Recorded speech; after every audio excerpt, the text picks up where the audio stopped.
Assalamualaikum warahmatullahi wabarakatuh. Bismillahirrahmanirrahim. Alhamdulillahi rabbil alamin. Wassalatu wassalamu ala rasulillah wa ala alihi wa sahbihi wa mawalah.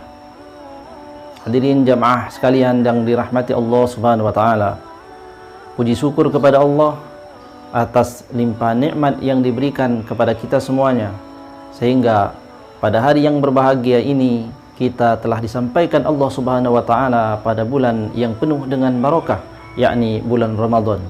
Hal ini menjadi bukti Allah subhanahu wa ta'ala telah mengijabah doa-doa kita pada bulan-bulan yang sebelumnya, di mana kita berdoa kepada Allah subhanahu wa ta'ala memohon untuk disampaikan pada bulan yang penuh dengan rahmat dan ampunan ini. Allahumma barik lana fi Rajaba wa Sa'bana wa ballighna Ramadan. Duhai Allah, berkahilah kami di bulan Rajab dan bulan Sya'ban, dan sampaikan kami pada bulan Ramadan. Dan kita telah disampaikan Allah pada bulan yang penuh dengan berkah dan ampunan ini, bulan yang ditunggu-tunggu oleh setiap insan yang mengharapkan ampunan serta ridho dari Allah subhanahu wa ta'ala. Maka bulan yang dinanti-nanti itu telah menghampiri kita. Bagaimanakah kita menyikapi dan bagaimanakah kita mengisi waktu-waktu kita setelah kita berada pada bulan yang agung ini? Hadirin yang dirahmati Allah subhanahu wa ta'ala, Allah berfirman di dalam Al-Quran, A'udzu billahi minasyaitonir rajim. Bismillahirrahmanirrahim. Wa man a'rada an dzikri fa inna lahu ma'isyatan dhanka wa nahsyuruhu yaumal qiyamati a'ma. Qala lima hasyartani a'ma wa qad kuntu basira. Shadaqallahul azim wa sadaqa rasuluhun nabiyyul karim wa nahnu ala dzalika minasyahidin wasyakirin walhamdulillahi rabbil alamin. Di dalam ayat yang mulia ini, para ahli tafsir, di antaranya adalah Imam At-Tabari, di dalam tafsir At-Tabari telah menjelaskan dan menghimpun berbagai macam pendapat yang dikemukakan oleh para salafus soleh yang menjelaskan tentang makna ayat ini. Wa man a'rada an dzikri, siapa saja yang berpaling daripada az-zikri, daripada peringatanku, kata Allah subhanahu wa ta'ala. Maknanya adalah peringatan yang didatangkan Allah di dalam kitab sucinya. Lalu ketika peringatan itu sampai pada telinga mereka, mereka menolak dan tidak mengamininya. Mereka menolak serta tidak beriman kepada peringatan tersebut. Maka mereka telah menjadi orang-orang yang kafir kepada Allah subhanahu wa ta'ala, menjadi orang yang ingkar dan menjadi orang yang telah menolak peringatan Allah. Atas mereka ini Allah subhanahu wa ta'ala memberikan balasan berupa kepedihan hidup, baik kepedihan hidup itu di dunia, terlebih lagi ketika mereka masuk ke alam barzakh, yakni yang ada di alam kubur, juga ketika mereka diazab di hari akhirat nanti. Tentang ma'isyah dhanka ini, sebagian mengatakan bahwasanya ma'isyatan dhanka itu maknanya adalah kehidupan yang sempit di dunia, berupa kesulitan dalam mendapatkan rizki dari Allah subhanahu wa ta'ala. Dan kalaupun mereka mendapatkan rizki itu di dunia, bahkan mendapatkan rizki itu dalam jumlah yang banyak, tetapi ma'isyah dhanka itu maknanya juga melekat pada diri mereka, yakni mereka tidak akan pernah diberikan kelapangan hati ketika mereka di dunia ini, dan mereka akan diluaskan rizki mereka itu dalam bentuk rizki yang buruk, rizki yang tidak halal, sehingga kehidupan mereka di dunia yang panjang tidak mendatangkan kebaikan, kecuali akan menambah dan menambah azab mereka karena dosa mereka yang terus bertambah. Ini makna yang pertama daripada ma'isyatan dhanka. Sebagian yang lain para ulama tafsir menjelaskan dari riwayat yang dikumpulkan oleh Imam At-Tabari di dalam kitab tafsir At-Tabari itu, bahwasanya yang dimaksud ma'isyatan dhanka, kehidupan yang sempit itu adalah ketika mereka berada di alam kubur. Ketika mereka telah masuk ke dalam alam kubur, maka Allah akan mendatangkan bagi mereka siksa, yakni akan didatangkan bagi mereka itu ular yang menggigit mereka. Ular yang jumlahnya 99, tis'atun wa tis'in, yang tiap-tiap ular itu memiliki 7 kepala, dan tiap-tiap kepala ular tersebut memiliki bisa yang menghancurkan ketika menggigit daripada manusia.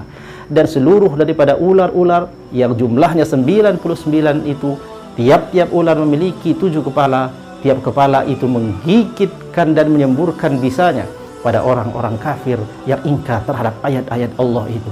Hal tersebut menyebabkan tubuh mereka menjadi hancur di alam kubur.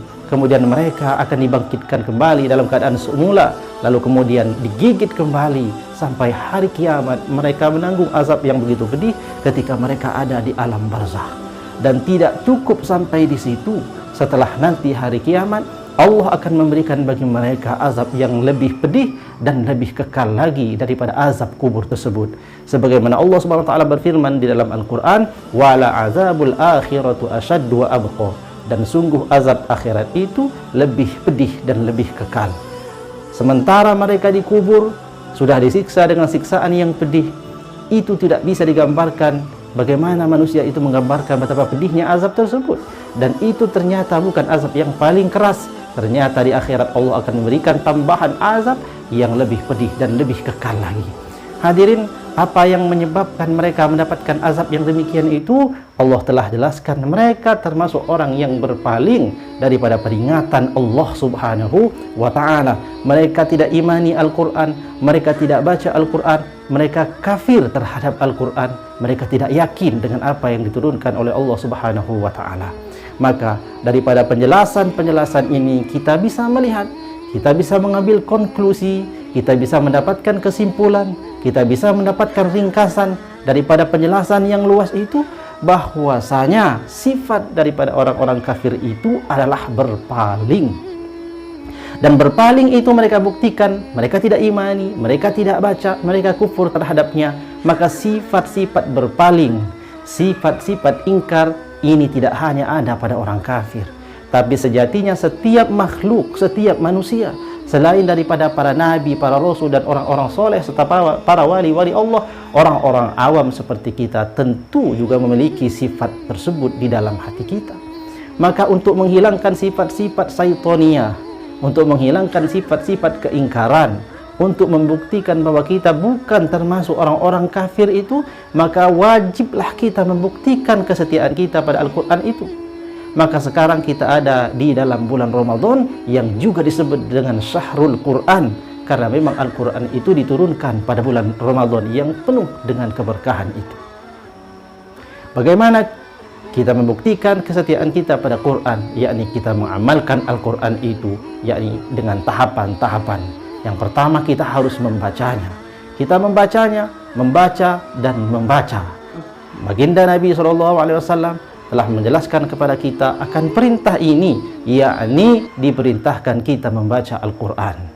Daripada sahabat yang bernama Abu Umamah Al-Bahili.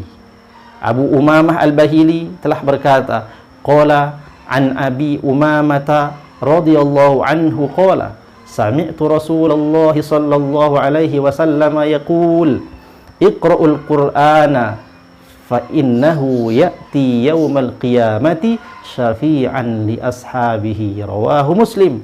Dari sahabat Abu Umamah Al-Bahili, beliau mendengarkan Rasulullah sallallahu alaihi wasallam bersabda, bacalah olehmu sekalian Al-Qur'an, karena sesungguhnya Al-Qur'an itu akan datang pada hari kiamat nanti memberikan syafaat kepada orang-orang yang rajin membacanya. Ulama ahli hadis menjelaskan bahwa makna daripada hadis ini adalah wa min hadzal hadis tadullu ala fadli tilawatil Quran wa azimi thawabihi.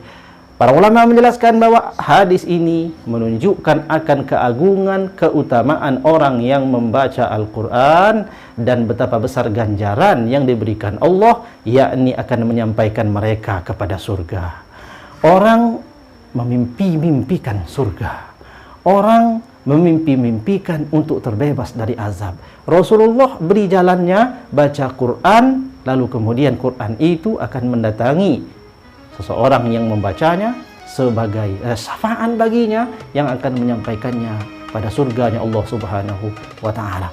Terlebih lagi pada bulan Ramadan ini, maka marilah kita semuanya berusaha membuktikan dirinya kepada Allah Subhanahu wa ta'ala bahwa dirinya termasuk orang yang beriman, orang yang setia kepada Al-Quran. Kita baca Al-Quran itu yang sudah terbiasa mengkhatamkan Al-Quran, maka tingkatkan lagi khatam Al-Qurannya. Bagi kita yang belum terbiasa, maka marilah kita memulai. Karena sesungguhnya jika tidak sekarang kita memulai, maka kita akan membuang waktu kita dengan sia-sia. Dan dalam hadis yang lain Imam At-Tirmizi menjelaskan tentang Al-Quran ini, man qara'a harfan min kitabillah, barang siapa yang membaca satu huruf daripada kitabillah, falahu bihi hasanatun, maka baginya, orang yang membaca itu akan diberikan satu kebaikan. Wal hasanatu, sedangkan satu kebaikan itu bi asyri amsalihha, dengan 10 kebaikan. Artinya satu huruf yang dibaca mendapatkan 10 kebaikan. La aqulu alif lam mim harfun, aku tidak mengatakan, kata Nabi, alif lam mim itu satu huruf, walakin alifun harfun wa lamun harfun wa mimun harfun, akan tetapi alif satu huruf, lam satu huruf, mim satu huruf. Maka barang siapa yang membaca alif lam mim, sungguh dia telah membaca 3 huruf, dan 3 huruf itu mendapatkan 30 kebaikan. Maka demikianlah banyaknya ganjaran yang Allah berikan. Maka bagi orang yang mengkhatamkan Al-Quran, sungguh tak terhinggalah betapa kebaikan yang mereka raih, sehingga pantaslah mereka pada akhir Ramadan menjadi orang yang bersih, kayaumin waladathu ummuhu, seperti hari ketika mereka itu dilahirkan daripada perut ibunya. Mereka mendapatkan ganjaran berupa Allah, yakni predikat takwa, dan mereka akan diberikan Allah SWT surga yang mengalir sungai-sungai di dalamnya. Demikianlah hadirin yang dirahmati Allah SWT, kuliah singkat menjelang berbuka puasa. Semoga semuanya bermanfaat bagi kita semuanya. Mohon maaf atas segala kekurangan dan kekeliruannya. Wallahu a'lam bishawab, wallahul muwaffiq ila aqwamit thariq. Wassalamualaikum warahmatullahi